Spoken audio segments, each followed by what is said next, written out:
Well, I'm going to begin with the Biden Trump debate, um, brilliantly described by the New York Times as the ghastly versus the ghostly. And I did sit through it. I didn't just watch highlights. I haven't just read various journalists writing it up. I thought I'd watch it end to end.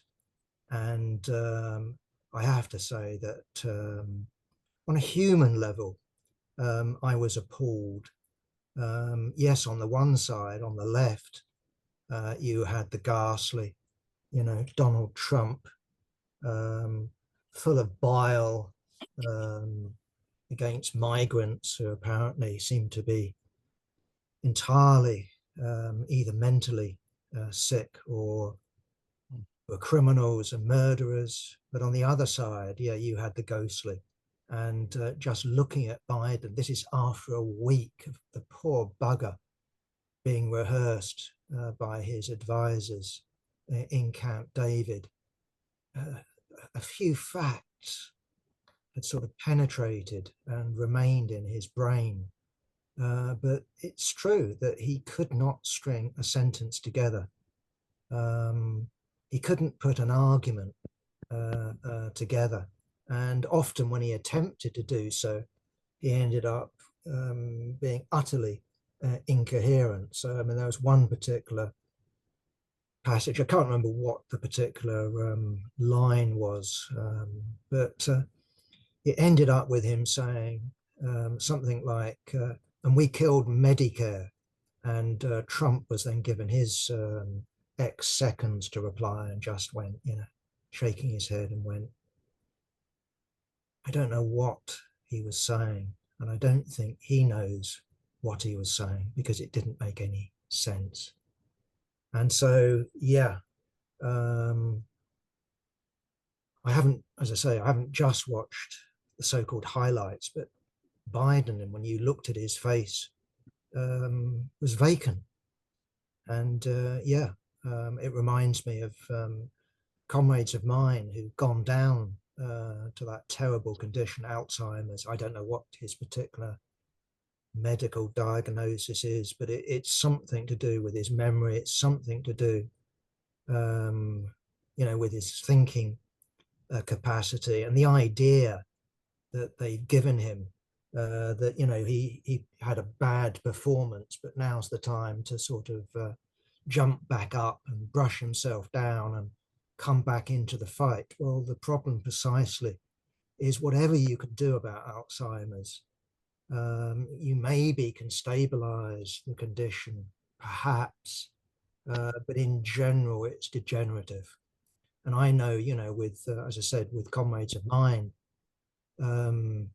you can just, if you don't see them for What? shush, please, Huh? quiet, thank you.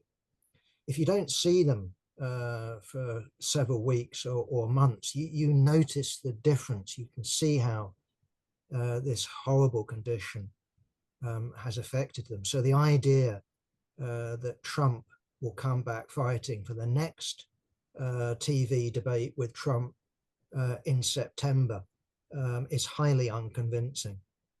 And so although you've had this rallying around Biden by his advisors, by fellow Democrats, by his wife, the way I look at it, at least, is that he's just not fit as a figurehead in terms of the presidential election. I'm sure that if I was Donald Trump, I will be praying that the Democrats don't get rid of him, that they stick with Joe Biden. I don't know how the Trump camp would calculate things in terms of another candidate. I mean, we've got Harris, apparently she's highly unpopular. Various other names have been touted. It's hard to do. Why? Because in terms of the rules, overwhelmingly Democrat voters were supporting Biden in the primaries. So in terms of delegates to Chicago, he's got an overwhelming majority. So maybe comrades who know more about America than I do will fill us in. But as far as I know, the easy route would be to persuade Biden to step down. I presume that's his wife. I presume that's Hillary Clinton. I presume that's Obama. Who knows? Either way, if he doesn't step down, where I was 50-50ing about the vote in November, after watching that debate, I was just going, God, Trump is going to win, not necessarily by a landslide, but clearly Trump would win such a contest. And at the moment, yes, it's on a knife edge. On the other hand, if you look at the opinion polls, what matters isn't national opinion polls, it's a calculation that psephologists will make in terms of swing states. So you could have a situation, for example, where Trump is behind in terms of the popular vote, but because of the election of delegates on a state basis, he still ends up winning. I don't think we're dealing with such a calculation if Biden presses ahead and insists on standing as a candidate, and other Democrats insist that is the case. Okay, so then what? I mean, I've speculated, and I readily admit it's speculation. What do the Democrats do if Trump wins? Really haven't got a clue. But if you look at the debate, if you look at the discourse in the United States, both from the left, but also from mainstream Democratic opinion, they dress Trump up as a fascist. We all know what fascists do. They take away your rights, they destroy democracy, they arrest you, they shoot you. What do you do under those circumstances in November? Do you just say, well, we respect the results, where Trump didn't respect the results back in 2019, but we will? Is that what's going to happen? Or do the Democrats turn around and say, well, this man isn't fit for office. We're going to arrange something. I don't know what, but something to get rid of him. Either way, if you wanted, evidence of the US Constitution and why you should stand opposed to the principle of presidentialism, and we're talking not about some equivalent of a speaker, but a president who has executive powers, a president who is commander-in-chief of the army.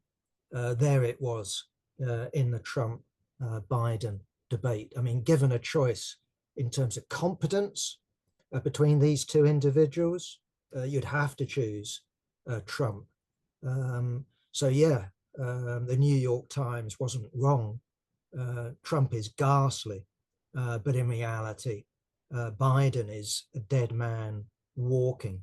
And I think Bob Woodward, of Watergate fame, described that particular debate as, in terms of Biden's campaign, that put a nuclear bomb under it. And of course, it's not just the New York Times that is calling for Biden to step down.